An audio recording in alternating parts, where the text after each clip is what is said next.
One variable inequalities. An inequality is a mathematical sentence that compares quantities using the notation less than, greater than, less than or equal to, or greater than or equal to. There are numerous ways to represent a set of numbers that satisfies a given inequality expression. Here's an example. Note the three distinct ways to express a set of numbers. X is greater than 5. Here, that's the inequality statement.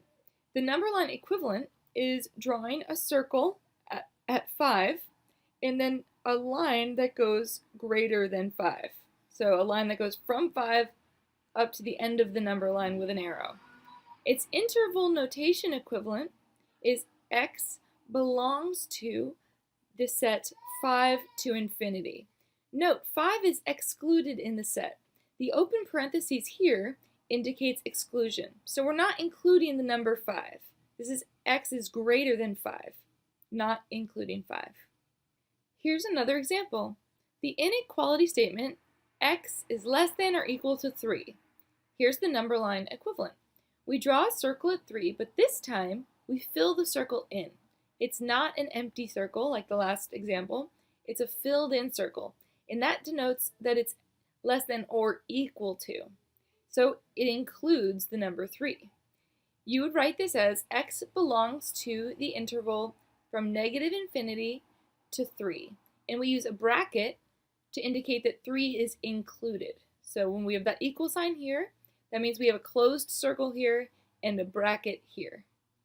In this example, the set of x between negative 5 and 3 inclusive. The inequality statement is negative 5 is less than or equal to x is less than or equal to 3. Therefore, x is between negative 5 and 3.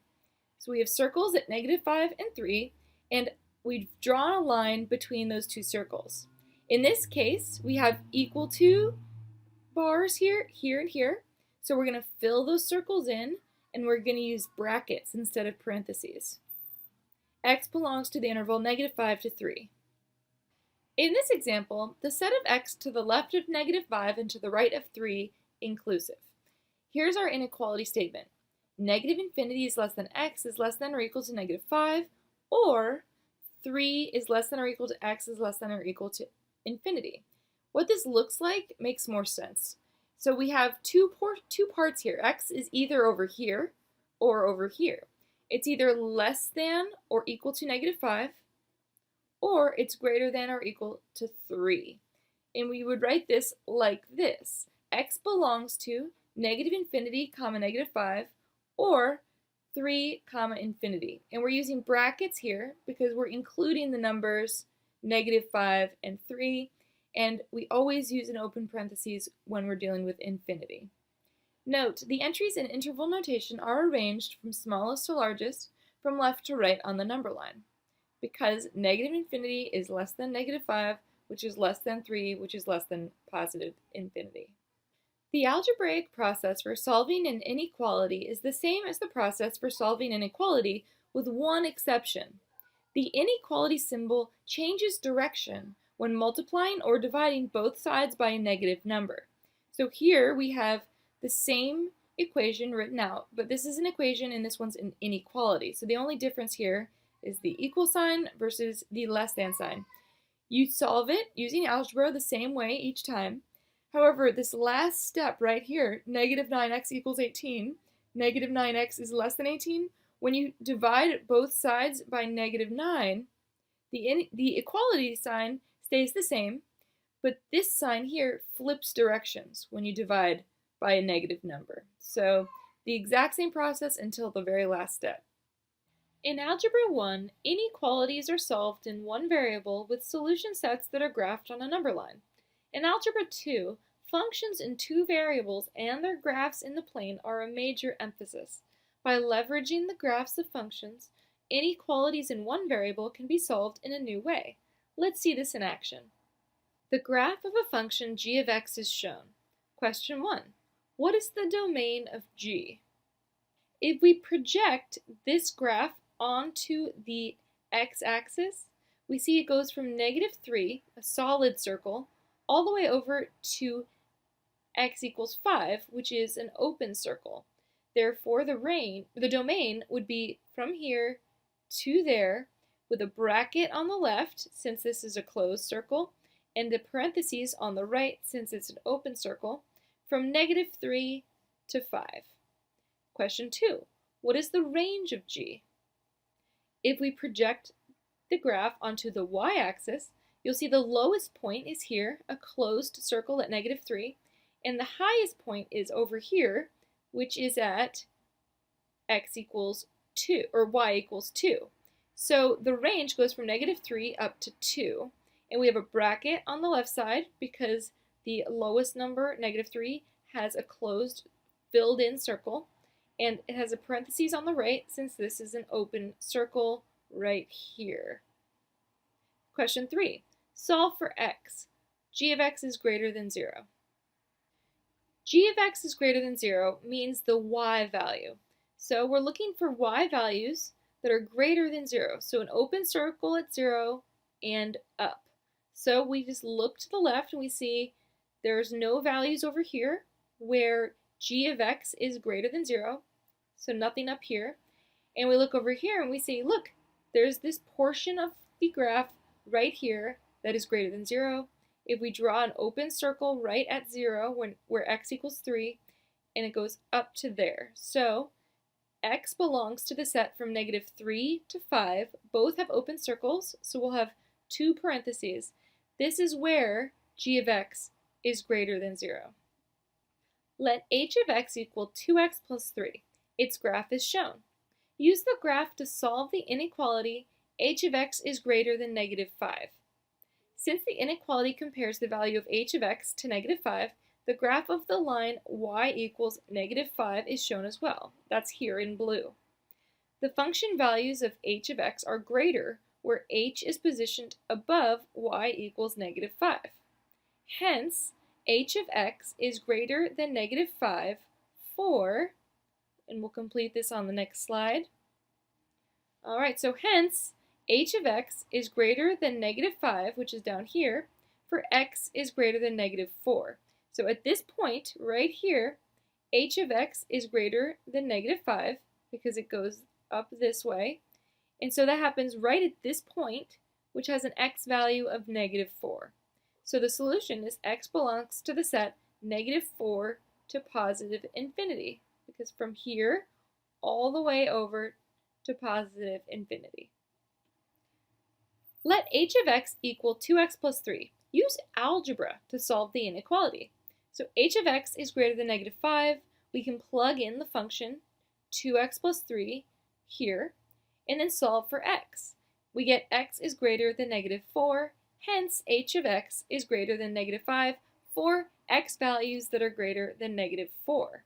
The graphing and the algebra solutions are the same, of course. Let f of x equal 1/2 x minus 3. So that's the graph, the line in red. Solve the inequality -5 is less than or equal to f of x is less than or equal to 2. So first we'll solve it graphically. Let's just look at it visually. So -5 is this blue line here. 2 is this green line up here. So we're looking for all of the y values that are on this red line here, between here and here. So we see that that's from this point to this point, and we can see that the x coordinate of this point is -4, and the x coordinate of this point is 10. Therefore, the set will be from -4 to 10. This is the solution. So on the next slide, we'll solve it algebraically. On the previous slide, we solved using the graph. Here, you can see how it is solved algebraically. So when you plug in the function, and then you solve for x, and we get the same set. -4 is less than or equal to x is less than or equal to 10. Same solution both ways. At this point, it's important to understand that there are different ways to approach inequalities. In this example, -5 is less than or equal to 1/2 x minus 3 is less than or equal to 2 implies that x is between -4 and 10, and -4 is less than or equal to x is less than or equal to 10 implies -5 is less than or equal to 1/2 x minus 3 is less than or equal to 2. One implies the other. Let g of x equal 5 minus 3x. That's this graph in red. Solve the inequality. Negative 7 is less than or equal to g of x is less than or equal to 2. All right, so the y values are between negative 7, so we'll draw a little dashed line here at negative 7, and 2.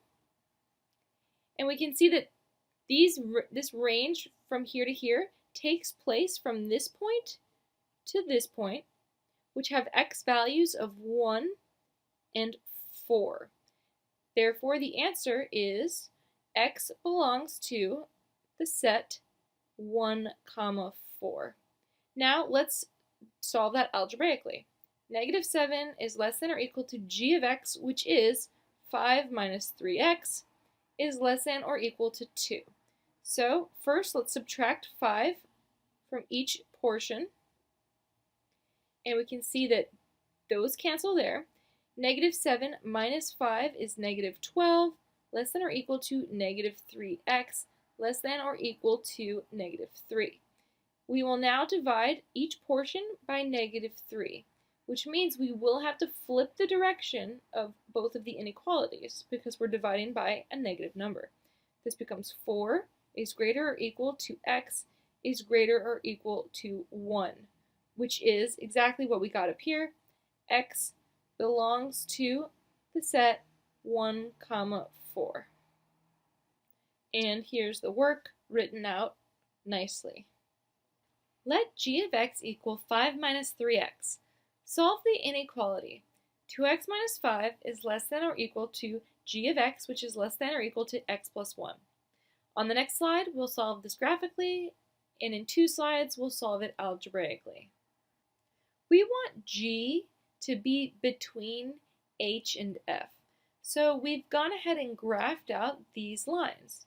So 2x minus 5 is going to be h of x, this line here in green, and we're going to set x plus 1 equal to f of x, which is this red line here. So we can see the blue line intersects the red line here and the green line here. So x is between 1 and 2. 1 is less than or equal to x, which is less than or equal to 2. This is our solution. On the next slide, we'll solve it algebraically. To solve algebraically, we first replace g of x with our function 5 minus 3x. Then we're going to break it into 2 pieces. The first piece will be 2x minus 5 is less than or equal to 5 minus 3x. And the second piece will be 5 minus 3x is less than or equal to x plus 1. We solve them separately, and we get that 1 is less than or equal to x, and x is less than or equal to 2. So we can then recombine those into this expression here. Our solution is also x belongs to the set 1, 2 with brackets since these are closed filled in circles.